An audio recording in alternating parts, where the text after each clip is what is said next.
प्रिय विद्यार्थियों, हमने अपने पूर्व वीडियो में नवीन आर्थिक नीति क्या है इसके विषय में अध्ययन किया था। इसको क्यों प्रारंभ किया गया, इसके क्या उद्देश्य रहे, ये सब हमने अध्ययन पूर्व वीडियो में किया था।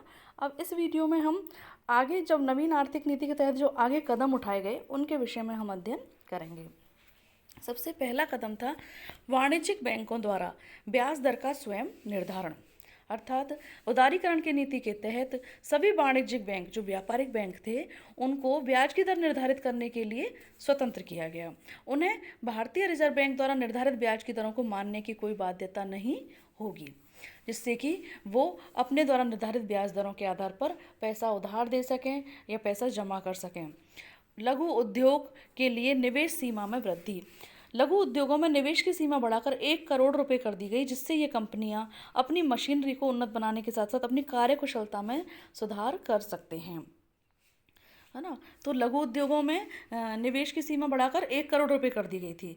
पहले कम थी, जिसमें लघु उद्योग की जो परिभाषा दी गई थी उसमें पहले ये सीमा कम रखी गई थी, लेकिन फिर कम सीमा रखने से ये कंपनियां अपने मशीनरी को, अपने कारोबार को ज़्यादा बढ़ा नहीं पाती थी, उस लेवल में ही इनको रखना पड़ता था। ऐसी स्थिति में जब ये सीमा बढ़ाकर 1 करोड़ रुपए की गई तो उन्होंने अपनी मशीनरी को अधिक उन्नत बनाने का अवसर मिला, अपने अधिक कार्यकुशल श्रमिक लगाने का अवसर मिला उनको। तीसरा है सामान आयात करने के लिए पूंजीगत स्वतंत्रता। भारतीय उद्योग अपने समग्र विकास के लिए विदेशों से मशीनें और कच्चा माल खरीदने के लिए स्वतंत्र हो गए। इसका तात्पर्य है कि पहले विदेशों से मशीन, कच्चा माल आदि खरीदने के लिए प्रतिबंध लगाए गए थे बहुत सारे, लेकिन अब वो प्रतिबंध कम कर दिए गए और ऐसी स्थिति में आसानी से विदेशी मशीनें और कच्चा माल भारत में आने लगा और भारत से बाहर जाने लगा। उद्योगों के विस्तार और उत्पादन के लिए स्वतंत्रता। इस नए उदारीकृत युग में अब उद्योग अपनी उत्पादन क्षमता में विविधता लाने और उत्पादन की लागत को कम करने के लिए स्वतंत्र हो गए। इससे पहले सरकार उत्पादन क्षमता की अधिकतम सीमा तय कर देती थी। कोई भी उद्योग इस सीमा से अधिक उत्पादन कर ही नहीं सकता था। अब उद्योग बाजार की आवश्यकता के अनुसार स्वयं अपने उत्पादन के बारे में फैसला करने के लिए स्वतंत्र हो गए। पहले ये निर्धारित हो गया था कि भाई ये उद्योग इतना ही उत्पादन करेगा, और ऐसी स्थिति में बाजार में डिमांड होने के बावजूद भी उद्योग उसकी पूर्ति नहीं कर पाते थे, और ऐसी स्थिति में बाजार में भी अधिक उतार चढ़ाव आते थे और उत्पादक भी अपना विकास अधिक नहीं कर पाते थे। लेकिन चूंकि अब औद्योगिक उत्पादन पर जो सीमा थी उसको हटा दिया गया, ऐसी स्थिति में वे स्वयं अपने उत्पादन के बारे में अब फैसला ले सकते थे। प्रतिबंधित कारोबारी प्रथाओं का उन्मूलन।